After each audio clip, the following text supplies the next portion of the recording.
সাথে police, fire service, medical team এবং air traffic control সহ সকল বাহিনীকে রানওয়ের কাছে অবস্থান নিতে বলা হয়, যাতে যে কোনো খারাপ সিচুয়েশনের মোকাবেলা করতে পারে। এমনকি চায়নার এয়ারফোর্স থেকে প্লেনটিকে সাহায্য করার জন্য 4টি ফাইটার জেট পাঠানো হয় এবং আকাশে অন্যান্য যে সকল প্লেনগুলো রয়েছে সেগুলো থেকে সিচুয়ান 8633 এর সাথে যোগাযোগের চেষ্টা করা হয়, কিন্তু প্লেনটি থেকে কোনো ধরনের রেসপন্স আসে না। যাই হোক, অন্যদিকে ককপিটের দরজা খুলে যাওয়ায় থার্ড ক্যাপ্টেন লিয়াং কোনো মতে ভিতরে প্রবেশ করে ককপিটের দরজা বন্ধ করে দেয়। ফলে প্লেনের ভিতরে বাতাসের চাপ কমে যায়, কিন্তু প্লেন প্রচন্ড ঝাঁকাঝাঁকি করতে থাকে।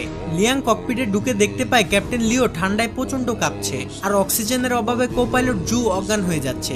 লিয়াং তখন ককপিটে থাকা অক্সিজেন মাস্ক বের করে ক্যাপ্টেনদের পরিয়ে দেয় এবং সে নিজেও পরে নেয়। এরপর লিয়াং কন্ট্রোল রুমের সাথে যোগাযোগ করার চেষ্টা করে, কিন্তু সে বুঝে যায় রেডিও কানেকশন বিচ্ছিন্ন হয়ে গিয়েছে। লিয়াং কোনো মতে প্লেনটিকে নিচে নামানোর চেষ্টা করে, কিন্তু তাদের ভাগ্য এতটাই খারাপ ছিল যে তারা যদি প্লেনটিকে নিচে নামায় তাহলে প্লেন ক্র্যাশ হওয়ার সম্ভাবনা রয়েছে, কারণ তাদের প্লেন তখন তিব্বতের উপর দিয়ে যাচ্ছিল। আর আমরা সকলেই জানি তিব্বতে মাউন্ট এভারেস্ট সহ ছোট বড় অনেক হিমালয় রয়েছে, যেখানে কোনো প্লেনকে সর্বোচ্চ 32 থেকে 34,000 ফিট উপর দিয়ে ফ্লাই করতে হয়। এদিকে প্লেনের ভিতরে অক্সিজেন ফুরিয়ে যেতে থাকে, তাই পর্যাপ্ত অক্সিজেন পেতে হলে প্লেনটিকে আরো 3000 ফিট নিচে নামাতে হবে, কিন্তু হিমালয়ের জন্য সেটা সম্ভব ছিল না। এছাড়া সামনে বিশাল ঝড়ের কারণে কিছুই দেখা যাবে না। এটা যেন ক্যাপ্টেনদের কাছে সুইসাইড করার মতো। একদিকে অক্সিজেনের ঘাটতি, অন্যদিকে প্লেন ক্র্যাশের ভয়, তার উপরে আবার আকাশকে ঢেকে রাখা ভয়ানক ঝড়। অন্যদিকে কেবিন ক্রুদের ম্যানেজার নান সকলকে জানিয়ে দেয় তারা ককপিটের প্রেসার হারিয়ে ফেলেছে, তাই সকলকে শক্ত করে সিট বেল্ট পরে থাকার জন্য অনুরোধ করে।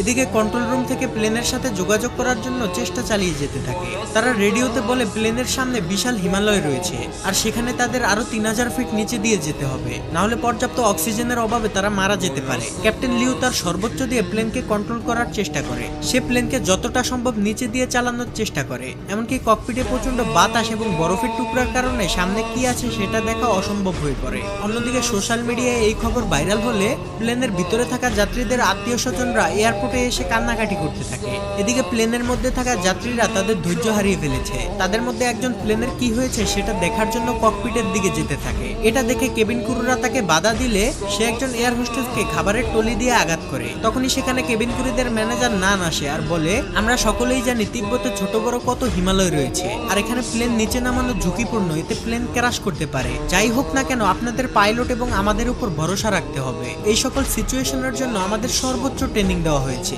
তাই আপনারা যদি এভাবে বিশৃঙ্খল করেন তাহলে আপনারা নিজেদের মৃত্যু নিজেরাই ডেকে আনবেন। নানের কথা শুনে যাত্রীরা কিছুটা শান্ত হলেও তারা প্রচন্ড ভয় পেতে থাকে। এদিকে ককপিটের মধ্যে লিয়াং যতটা সম্ভব লিউকে গরম রাখার চেষ্টা করে আর লিউ জ্বরের মধ্যে দিয়ে সর্বোচ্চ চেষ্টা করে প্লেনটিকে সামনের দিকে এগিয়ে নিয়ে যেতে থাকে। অন্যদিকে লিউর স্ত্রী তাদের মেয়ের জন্মদিন পালনের জন্য খাবার তৈরি করছিল। তখনই তাকে কেউ একজন ফোন করে লিউর বিপদের কথা জানায়, ফলে সে আতঙ্কিত না হয়ে তার মেয়েকে সান্ত্বনা দিতে থাকে, কারণ তার অগাধ বিশ্বাস তার স্বামী প্লেনটিকে সঠিকভাবে ল্যান্ড করাতে পারবে। এদিকে লিউ প্লেনের ভিতরে আস্তে আস্তে অজ্ঞান হয়ে যেতে থাকে। সে তার চোখের সামনে দেখে তার স্ত্রী আর মেয়েকে নিয়ে সে একসাথে জন্মদিনের কেক কাটছে, কিন্তু তখনই লিয়াং লিউকে জাগিয়ে দেয়। এরপর লিউ দক্ষতার সাথে ওই কালো মেঘের মধ্যে দিয়ে প্লেন চালিয়ে নিয়ে যেতে থাকে। কন্ট্রোল রুমে থাকা সবাই রাডারে দেখতে পায় প্লেনটি ঝড়ের মধ্যে সব থেকে বিপজ্জনক জায়গা দিয়ে যাচ্ছে, যেখান থেকে বেঁচে ফেরা প্রায় অসম্ভব। তারা সকলে যেন নিস্তেজ হয়ে একটি সিনেমা দেখছে। কন্ট্রোল রুমের ম্যানেজার বলে, এখন সবকিছুই পাইলটের হাতে, এমনকি বাইরে যাত্রীদের আত্মীয় স্বজনরাও তাদের জন্য দোয়া করছে। এদিকে প্লেনের ভিতরের পরিস্থিতি আরো খারাপ হয়ে যায়। প্রচন্ড ঝাঁকুনির কারণে প্লেনে থাকা যাত্রীদের ব্যাগগুলো তাদের গায়ের উপরে পড়তে থাকে। ঠিক তখনই প্লেনটি হঠাৎ রাডার থেকে অদৃশ্য হয়ে যায়। এটা দেখে কন্ট্রোল রুমের সবাই হতভম্ব হয়ে যায়। সবাই মনে করে প্লেনটি হয়তো ক্র্যাশ করেছে। সবাই প্রচন্ড ভেঙে পড়ে। কন্ট্রোল রুম থেকে তাদের সাথে যোগাযোগ করার জন্য সর্বোচ্চ চেষ্টা করে, কিন্তু এতে কোনো লাভ হয় না। তারা সকলেই বুঝে যায় প্লেনের ভিতরে হয়তো আর কেউই বেঁচে নেই।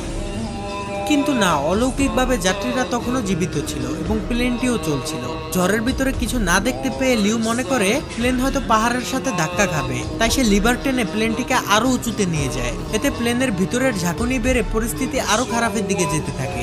লিউর মাথায় তখন একটা জিনিসই ঘুরছিল যে প্লেনের মধ্যে থাকা 19 জন যাত্রী এবং সে সহ 9 জন ক্রু মেম্বারের জীবন এখন তার হাতে, অর্থাৎ 128 জন মানুষের প্রাণ হাতে নিয়ে লিউ তার সম্পূর্ণ অভিজ্ঞতা দিয়ে প্লেনটিকে কন্ট্রোল করতে থাকে। মৃত্যুকে কাছ থেকে দেখা যাত্রীগুলো এখন তাদের মনের কথা বলতে শুরু করে। অনেকে এই জীবনের শেষ ভিডিও বানায় তাদের প্রিয়জনদের জন্য।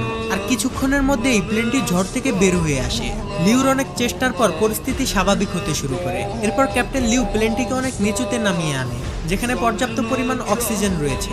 এরপর সকল পাইলটরা ভালোভাবে দেখা